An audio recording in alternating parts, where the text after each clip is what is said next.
I'm the manager at OEC Computers. When I open SAP Business One to start the day, I see the main screen, which is called the cockpit.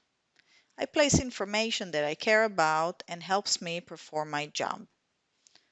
I have some KPIs around sales and gross margin, dashboards, shortcuts to windows I use on a regular basis, and much more. I spot the gross profit KPI in red. When I take a closer look, I can see that the amount for the month compared to the target is pretty close. And more importantly, it's higher than last month. So we are in good shape and on the right track with gross profit, considering the month is not over yet. Therefore, no action is needed. It's close to the end of the quarter, and I want to get as many opportunities closed as possible and increase my total sales.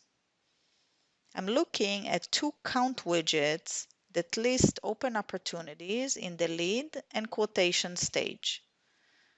Very quickly, I can open a report of opportunities in the quotation stage. Looking at recent opportunities, I spot one that I predicted to close last week. The count widgets are based on simple queries, and I can easily create these reports and place them on the cockpit. Plus, I can actually navigate from the report and drill down to the opportunity itself.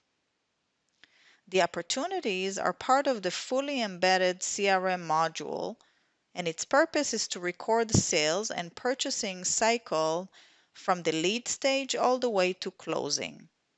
I take a look at the stages, and I can see that Sophie has been through a few cycles with our customer microchips already, and that a quotation has been sent. I decide to contact Sophie using the live collaboration, which is a smart instant messaging tool similar to Skype or Hangouts, and ask her to follow up with the customer on this open quotation. I can send messages to specific users and also to groups of users. Since I'm using Business One to send the message, I can contact Sophie. As well, I can attach a document to the message as interactive links, so Sophie only needs to click on it and she's in the quotation document.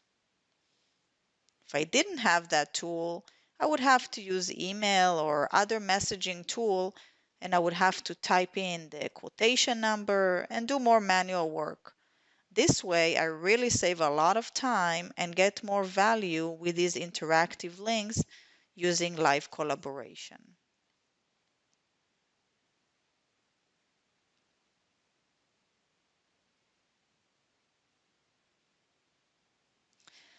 Thinking of more ways to increase sales, my safest bet is to approach my best customers to do some upselling.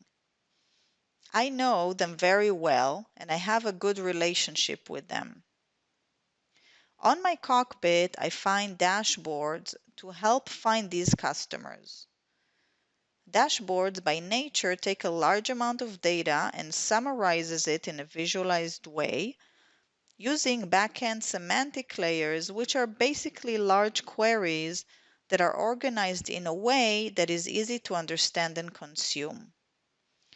SAP Business One delivers many of these dashboards, but I can also create custom ones right here from the application without the need for an additional reporting tool. I take a look at my top 5 best customers, focusing on the top one, which is my longtime customer, Maxitech. The dashboards are not static, so I can actually drill down and get more data relating to each column. So I open the Customer 360 to check out Maxitech's overall status.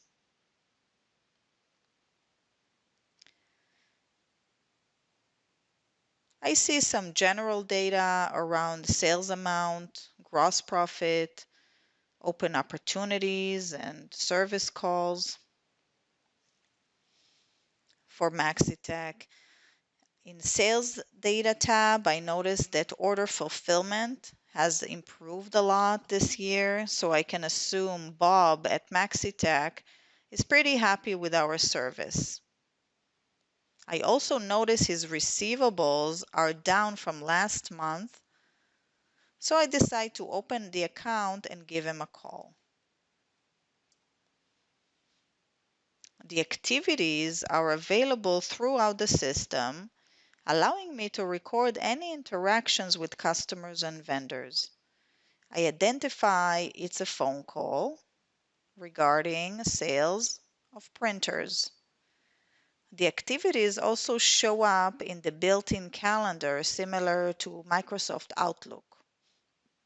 As a manager, I can also see my subordinate's calendar if needed. While on the phone with Bob, he agrees to place an order for some items. I create a new sales order from the activity, and the system instantly recommends which items he should get.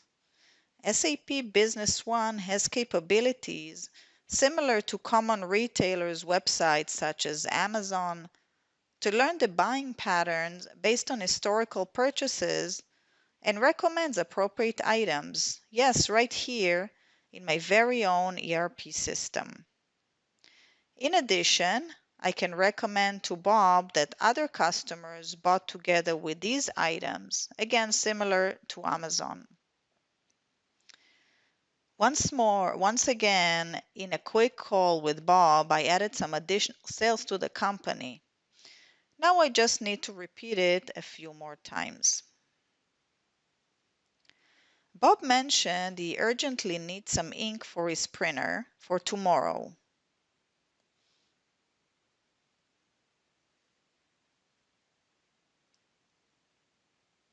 So I enter tomorrow's date and choose the item.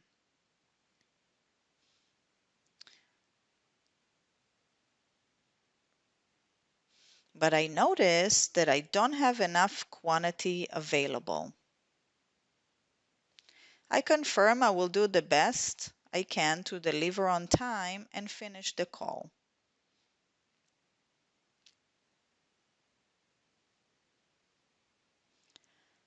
Bob is important to me as a customer, and I want to see if there's anything I can do to expedite the shipping.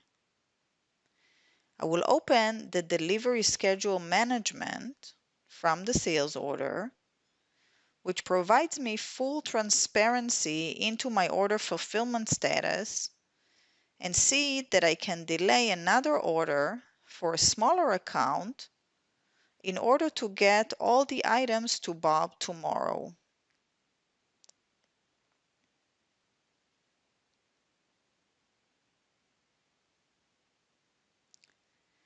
I will go ahead and make the change, confirm it, and I'm all set.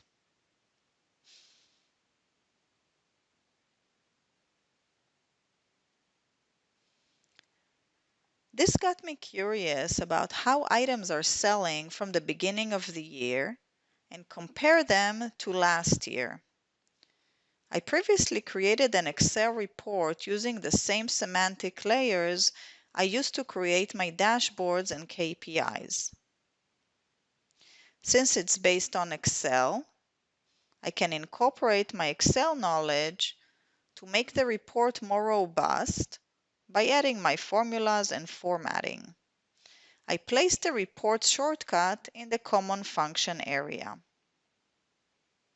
The report shows me item sales by item group for current year compared to last year.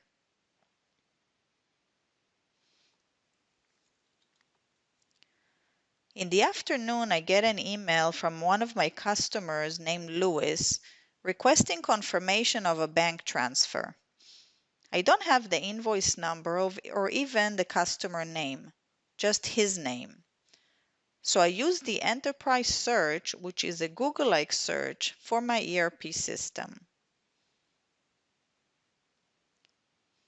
I filter the results to show me just closed invoices.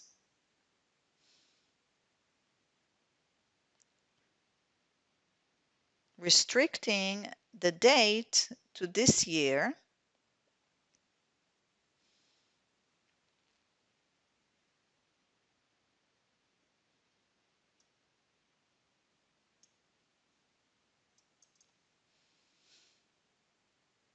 And I find the invoice I was looking for.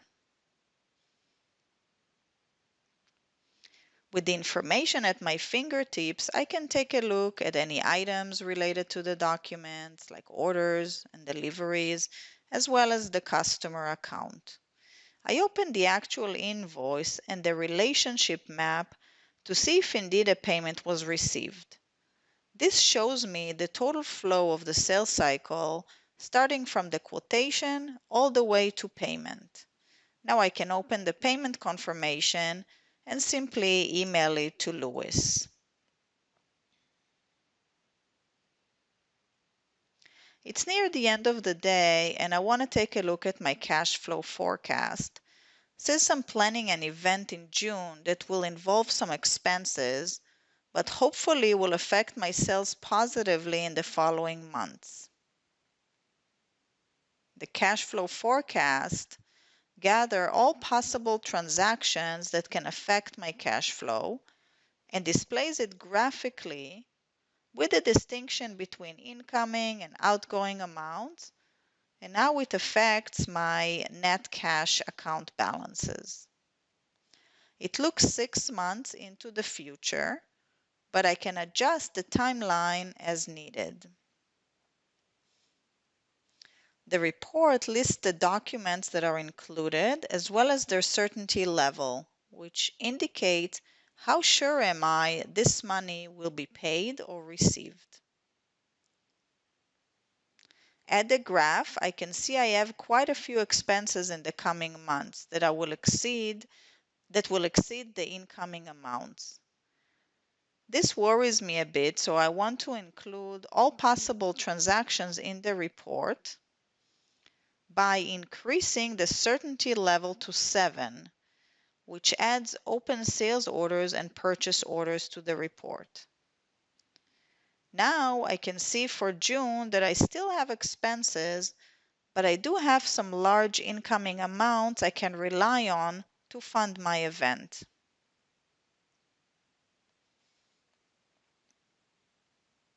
A few summary words. Everything you've seen is core SAP Business One. No add-ons, no custom code written, no special skills needed to do everything I just did. This is your solution to run your entire business using native capabilities which are powerful, complete, and totally embedded as one platform for your business.